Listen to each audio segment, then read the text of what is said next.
अरब में जोरों शोर से चेकिंग, पूरे सऊदी अरब की बात बोल रहा हूँ, जोरों शोर से चेकिंग चालू है। अस्सलाम वालेकुम, क्या हाल है दोस्तों। उम्मीद करते हैं आप लोग बहुत अच्छे होंगे, खैरियत से होंगे। तो भाई चैनल पे पहली बार जुड़े तो सब्सक्राइब करना और वीडियो लाइक करके दोस्तों में जरूर शेयर करना। और आप लोग को बता दूं, रात में लाइव में आने लगा हूँ, 8:30 से 9:30 के बीच में मेरा लाइव स्टार्ट हो जाता है। ठीक है, तो किसी भाई को कमेंट में सवाल जवाब करना हो तो रात में लाइव में जुड़ सकते हैं। और भाई अभी की वीडियो आप लोग अगर आप देख रहे हो तो लास्ट तक देखना यार, कुछ सपोर्ट करो यार मेरे को, ठीक है।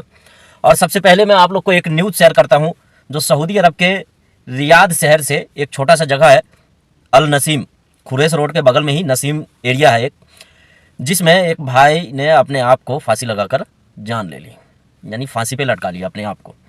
अब भाई ऐसा होता क्यों है, सऊदी अरब में रहते हैं तो जाहिर सी बात है यार कि सऊदी अरब में कोई खुश नहीं रहता है। बहुत कम ही ऐसे लोग हैं जो सऊदी अरब में खुश रहते हैं, बहुत कम ही ऐसे लोग हैं जो अपने घर परिवार के साथ रहते हैं। तो वो लोग, मानी हुई बात है कि कहीं भी परिवार के साथ रहेंगे तो खुश रहेंगे। अगर दिन में काम धंधा किए, थोड़ा मिस्टेक हो गया, कफील का कंपनी का कुछ सुन भी लिए तो घर जाके पूरी बात भूल जाते हैं। लेकिन जिसके पास 99% लोगों के पास जो है ना, सऊदी अरब में घर परिवार नहीं होता, तो क्या होता है कि दिन भर काम करते हैं, मुदीर का, कफील का, कंपनी का, किसी में भी काम कर रहे हैं तो गाली बात सुनते हैं, झगड़ा होता है, लड़ाई होता है। उसके बावजूद क्या होता है, घर परिवार को जब शाम में रूम पे आने के बाद, नहा धो करने के बाद बात करो कि चलो थोड़ा बात कर लेते हैं, हाल खबर ले लेते हैं, अगर घर परिवार भी वैसा ही करे तो इस भाई के साथ भी वैसा ही था। इसकी बीवी जो है कुछ गलत कदम उठा लिया था, इसलिए भाई अपने आप को फांसी लगा लिया। क्योंकि ऐसा लोग बता रहे हैं, अगल बगल में रहने वाले लोग बता रहे हैं कि ऐसी ऐसी बात हुई थी, इसीलिए हो सकता है कि अपने आप को फांसी पे लटका लिया। तो भाई सऊदी अरब में रहते हैं, इंडिया से भी लोग देखते हैं मेरी वीडियो को, तो सऊदी अरब में रहने वाले लोग किस दौर से गुजरते हैं कि घर परिवार को पता ही नहीं चलता है, ना ही कोई बताता है अपने घर परिवार को कि मैं किस दौर से गुजर रहा हूँ। ठीक है, अब जिन लोगों को सऊदी अरब में नहीं रहना है वो लोग तो भाग भुग के चले ही जाते हैं। बाकी जिन लोगों को कमाना होता है ना, तो बहुत परेशानी, बहुत दिक्कत उठाकर कमाते हैं सऊदी अरब में भाई। ठीक है, तो चलिए जानते हैं अगली न्यूज़ सऊदी अरब की। तो सऊदी अरब के मक्का शहर में, मक्का मुकरमा में अलर्ट जारी कर दिया गया है, आप लोग एंट्री नहीं कर सकते।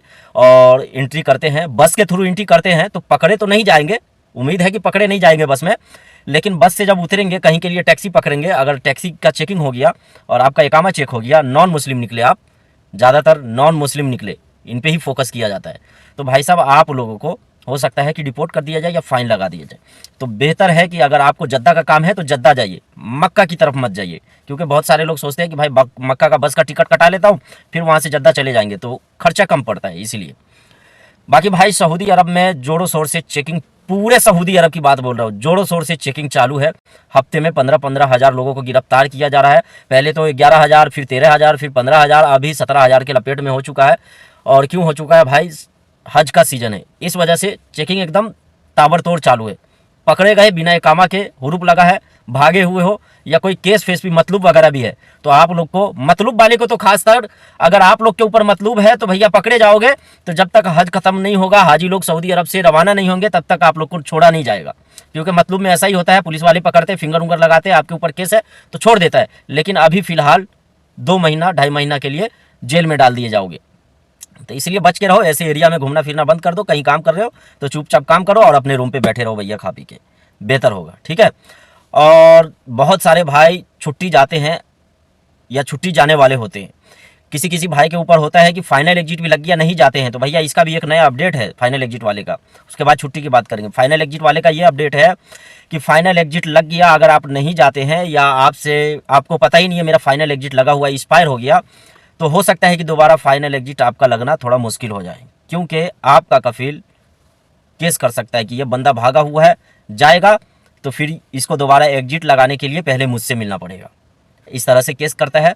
और नहीं जाओगे, फिर जाने की कोशिश बाद में करोगे तो आपको आपके कफील के पास दोबारा जाके मिलना पड़ेगा।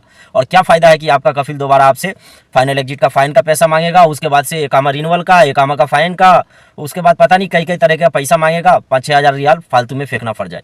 उससे बेहतर है भैया फाइनल एग्जिट में चुपचाप जाओ और दूसरे वीज़ा पे इज्जत से आ जाओ। और लगभग मैं फाइनल एग्जिट की वीडियो अभी लगातार ही आप लोग को हर वीडियो में बता दे रहा हूँ, अपडेट दे रहा हूँ।